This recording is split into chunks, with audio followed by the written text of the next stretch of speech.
This is the Wealth Ability for CPAs show. Better clients, better practice, better life. Here's Tom Wheelwright. Welcome to the Wealth Ability Show for CPAs, where we're always striving for better clients, a better practice, and a better life. Hi, this is Tom Wheelwright, your host, founder, and CEO of the Wealth Ability Network. So, what if you could become more profitable as a result of the crisis? Not by profiting from the crisis, but as a result of the changes required by the crisis. So today, we're going to discover, and we're going to do this together, how small innovations can transform your practice. Now, this is obviously a challenging time right now. It is one where there's stress. No, even if your life has not changed much, like mine. I still work in my home office, which I've been doing for many years. I still, when I go to this, when I record in my studio, it's my studio next to my house. So my grandkids still come over because they're quarantined with us. Not a whole lot of change. And yet I still feel the change in the energy, the shift, the stress, the concern about the virus or the economy or anything else. So the question I always have is, how do we respond to an emergency? How do we emerge from an emergency? So for example, do we contract or expand? Do we contract or expand? I know a lot of people are just trying to maintain. I would suggest we ought to be expanding right now. I'll get to that. Are we reactive or proactive? Are we just reacting to everything coming our way? And reaction creates an enormous amount of stress because we feel stress when we're not in control. That's how human beings react. When we're not in control, we feel stress. We've got all these outside factors that we can't control. If we don't control what we can control, I think we're in trouble. And that's where we get even more stress. So that's the question. Are we going to be reactive in this crisis, or are we going to be proactive in this crisis? Next question is, what happens with stress? Now, we all are feeling stress in this crisis. Does that stress bring us down or pump us up? Science has long determined that some stress is important to human behavior, that we actually get better under a certain amount of stress. That's why athletes get better when they're in the stress. They actually run faster in the stress of a race, right, than they do when they're practicing. We react differently to stress, though, depending on how we view the stress. So let me give you an example. You get up in the morning. Okay, so I get up in the morning. Every morning I've got the same routine.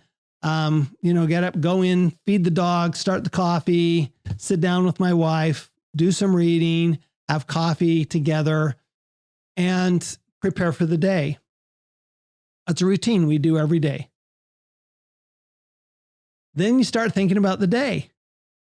You're going, it's fine, until you go, well, wait a minute. Okay. Today, I am not leaving the house. Today, I have to keep my business running. Today, I have clients. How are the clients going to respond? I think it's a function. How we do is more a function of how we behave towards the stress and towards the challenges than anything that the outside world can throw at us. So, for example, when the whole PPP loan hit, the CARES Act, there was, I was reading the bill before it was ever enacted. I hope you were too. When I'm reading the bill, I'm going, oh, there are going to be these loans. People are going to want answers and they're going to want our help. And we're not a lending institution. We don't do financial statements as a practice. That's not part of our business in our CPA firm. So we had to decide, what are we going to do here? And, always question is, how am I going to bill for this? Well, we made a decision, and for us, it was the right decision. See, the question is, are you focused always on your financial bank, or are there times when you ought to be focused on your goodwill bank? Now, I think CPAs spend way too much time on their goodwill bank during good times. Once again, I think CPAs spend way too much time on their goodwill bank during good times. Let me give you an example. How many of you out there don't charge for consulting? Period. I know that you're out there because we've had members in our network come to us and say, oh, we don't charge for consulting. We charge for compliance.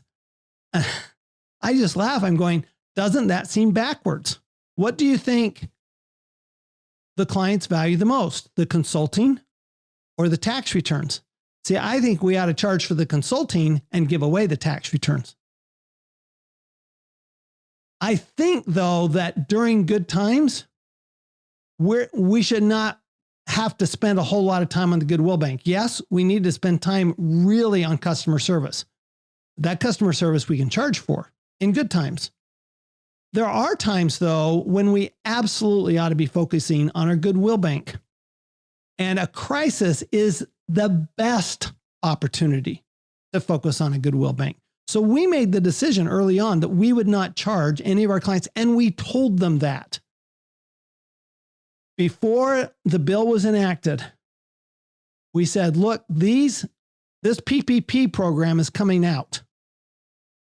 Call us with any questions. We will help you any way we can. All of our clients got PPP loans. Some of them had no bank. We helped them find a place to get their PPP loan.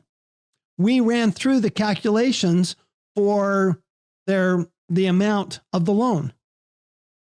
We spent 2 weeks doing basically no chargeable work.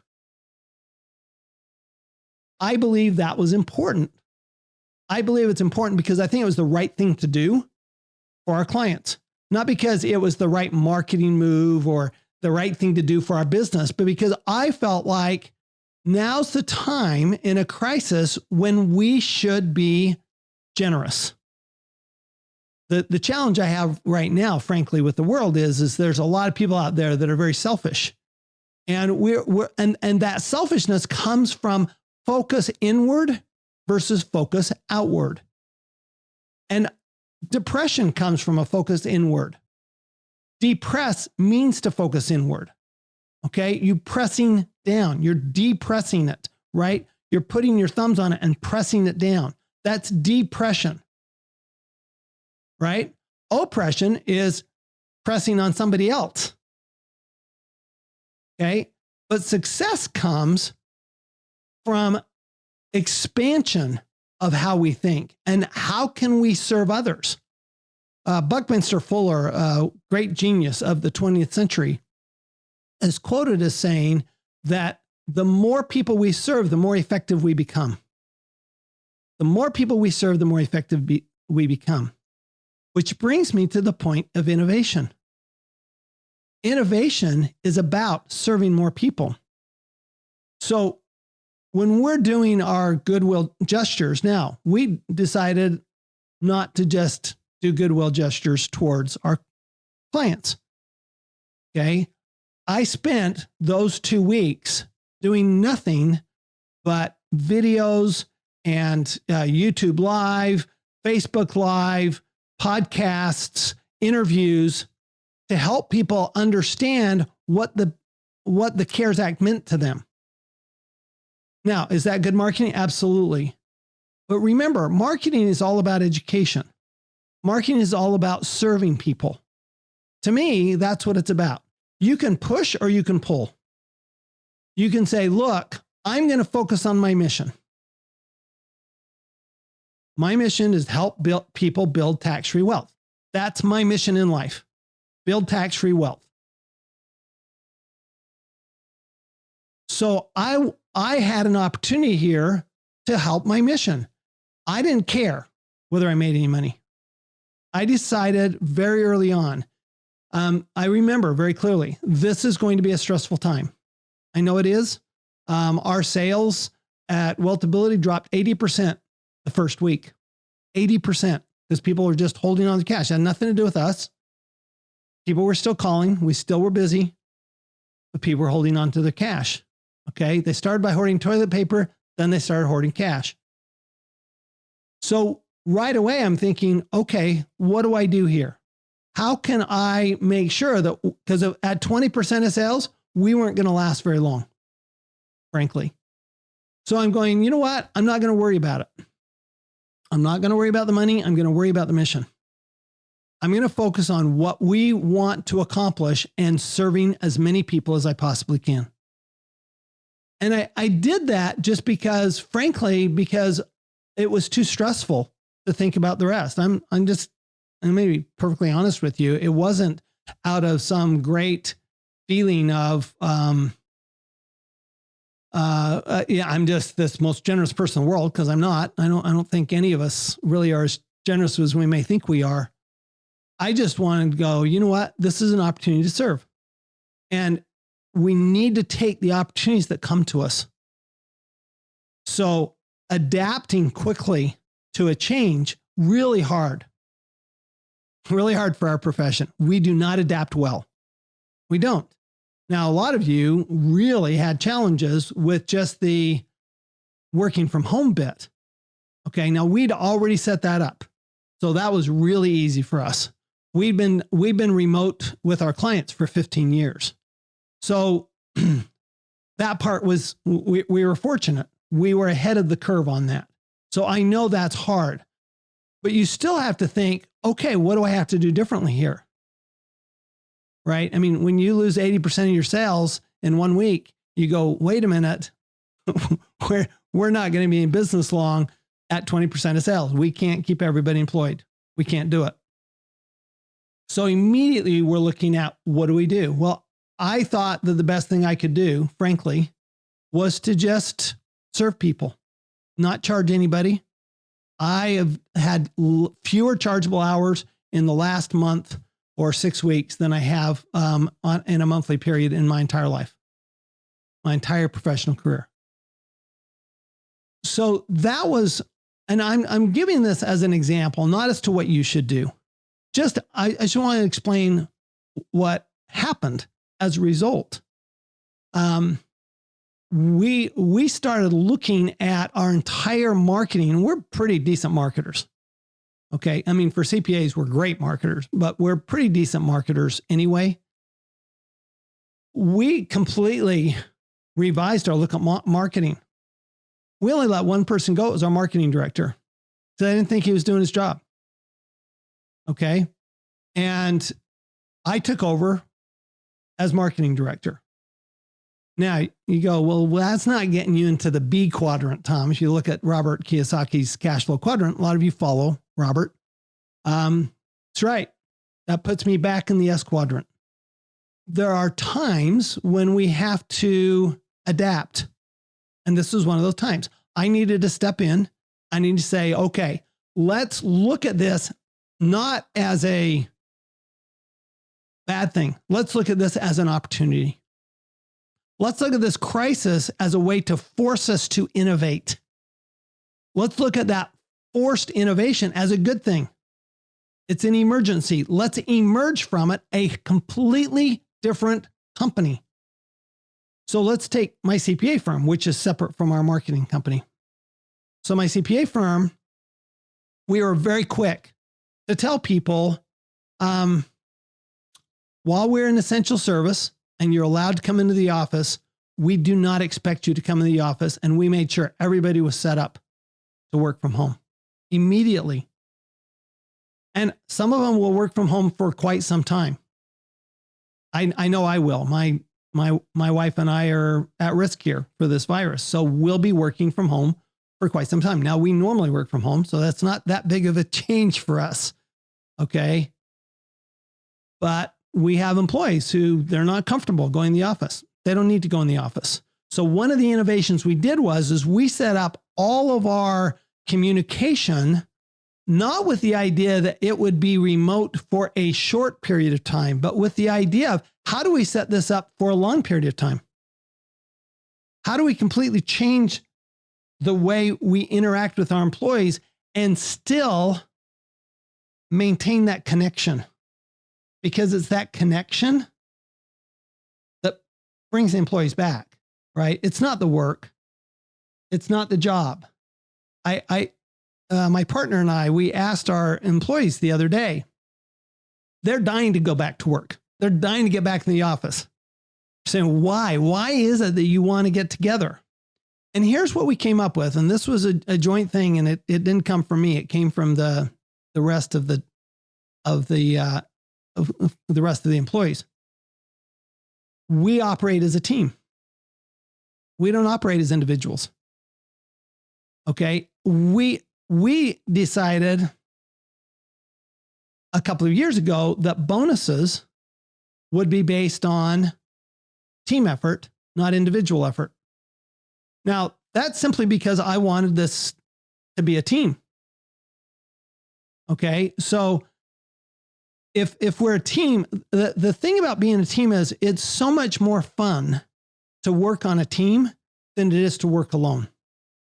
That doesn't mean we don't do a lot of alone work. It does mean that whenever we need help, we can go to a team member, because guess what? We're not getting bonuses based on our chargeable hours or our realization. No, those are standards that we expect everybody to do. But I don't want people working long hours. You know, we have a rule in our office, and we're going to hit it this year.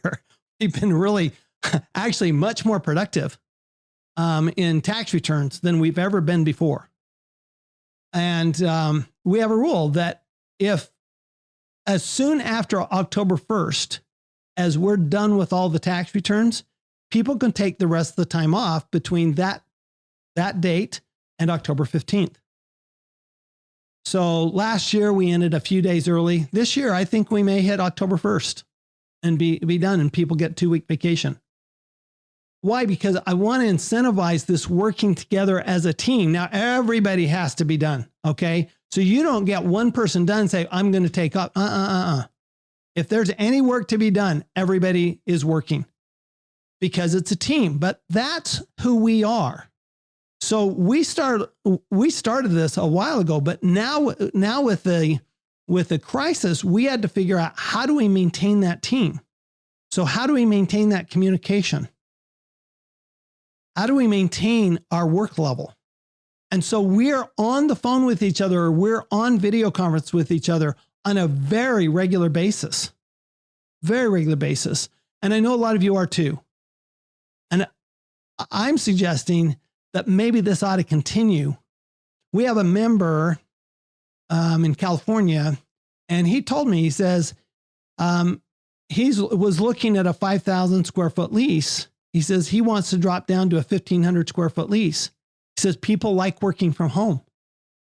He says he's done coming to the office, which his wife is going, finally. His wife is the office manager. And he always disrupts the business when he goes in. So she's been trying to get him home forever. Well, what this has done is he's looking at this, I like this. I like being home. I don't need to go in. So normally I would go in the office once a week. Now I'm on a video conference with my team once a week, not in the office at all. That's an example of, I think, where it's been a positive for us as a result of this crisis. Let me give you another example. One of the most important things that we can do that we don't do is call our clients. I know that seems crazy, but most CPAs, in my experience, are extraordinarily reactive, and they wait for the clients to call them. We market to your clients, basically. I'm telling you, we are marketing to your clients. And they are coming to us. We schedule well over 100 calls a week with people who want our services of our network members. Why? Here's the question. Why are they calling us? Yes, they're calling us because we do have something unique to offer. No question. But they wouldn't be calling us if you were calling them. Let me say it again. They would not be calling us if you were calling them. My experience with calling a client is that a call to a client always results in more work. Now, some of you are saying, I don't want more work. Well, then fine. Then don't call your clients because you're going to end up with less work. Here's what's going to happen as a result of this crisis. You're going to expand or contract. You choose. Are you going to expand or are you going to contract? There's no maintaining in a crisis like this. There's no such thing. You expand or you contract. So why not expand? I members asked me the other day, should I hire right now? I'm going, absolutely. Why wouldn't you hire right now? You have people on the market. If you can innovate little things like, okay, let's make a plan where we're going to call one client every week. What if it was just that? I'm going to call a client I didn't normally talk to. I'm going to reach out and call them once a week. Am I going to bill them for that time? Absolutely not. Do not bill them for a call that you make to them ever. Okay, I don't even charge for most calls that clients make to me because they're typically short calls. But what I do is I set up appointments. See, now there's an innovation for some of you. Some of you are answering the phone. Instead, you ought to be setting appointments to use your time more efficiently. There's a little psychology to that too, by the way. So if you're not available all the time, but you are available if an appointment's made, clients don't feel like, oh, I can't get a hold of you. Now, I will take a client call. A client calls me, I will talk to them. But we have rules. So one of the things we've done in our practice is we've set rules. This is what happens. Even to phone calls. My assistant knows, as a general rule, people are supposed to call me or call my conference line. I don't call out. Why? Because I'll screw it up. I'll mess up. I'm going, wait a minute. I can't remember. They were supposed to call me or I was supposed to call them. So I just made it a rule. They call me.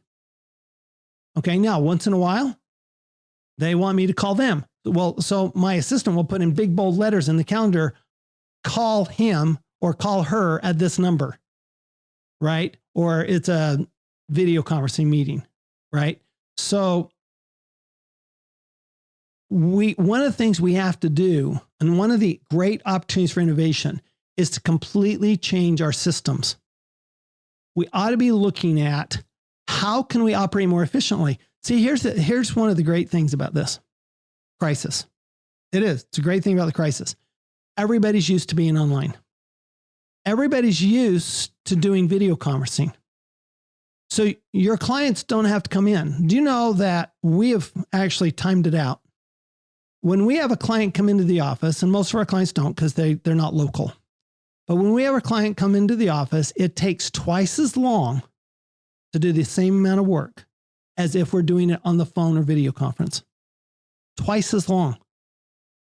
Now you have an opportunity. If you're spending half as long, you can make twice as many calls. If you have appointments, you don't have to worry about what's going to happen. So what I'm suggesting is these are little teeny tiny innovations we're talking about here. Little tiny adaptations in our business. We call instead of just answer. We set appointments instead of just always on the run taking calls. I had a CPA tell me the other day that the two weeks of the PPP loan drama was the worst 2 weeks of his life. And I'm going, that's a shame because those were two of the best weeks of my life. I was able to serve more people. But see, my expectation was I'd set it from the front. My expectation was I'm just going to take this time to serve. So I took all the pressure off. I took all the pressure off the clients. I said, don't worry about it. We're not going to charge you. Call us. We want to help you out here. Okay. So our clients, we we bill for our work. During good times, we're billing for our work. Okay. We're very clear as to how much we bill for our work. We tell them up front. We even get them to agree up front to how much a project, including a tax return, is going to cost. So these are some of the things, by the way, that we're talking about in our conference on May 28th through 30th. So please come join us May 28th through 30th. It's video conference, so everybody can come. There's it's a teeny tiny price, $497, and you can bring a guest. $497, you can bring a guest, and $497, you bring a guest, and it's over 20 hours of continuing education. So it's like almost nothing per hour for continuing education. Very inexpensive continuing education. So please come join us. We're going to talk about how to innovate, how to become more profitable, and what really matters to your clients. What really matters to your clients. We're going to talk about, and we have experts. We have experts. It's not just me. You're not listening to me for 3 days. That would be horrible. We have experts coming in. Experts like Kim Kiyosaki, one of the top most in-demand speakers around the world. Okay, Kim Kiyosaki. She's going to talk about completely transforming the way you do business. Blair Singer, who's one of the top trainers in big companies throughout the world. He is an amazing trainer, and he's going to talk about how we handle it in our head, that little voice in our head. So we have amazing speakers. We have an amazing group of people. We're going to have lots of interaction with each other because we want to connect. And we want to connect with you because what we find is when we connect and we innovate, we always end up with better clients, better practice, and a better life. See you next time. By the way, if you like this, please subscribe on iTunes. Leave a 5-star review if you enjoyed the show. We'd like to hear from you. So please give us your feedback. What do you want to hear about? What guests would you like to hear? And we'd like to serve you. That's what we'd like to do. See you next time. You've been listening to the Wealthability for CPAs show. Better clients, better practice, better life. To learn more, go to wealthability.com.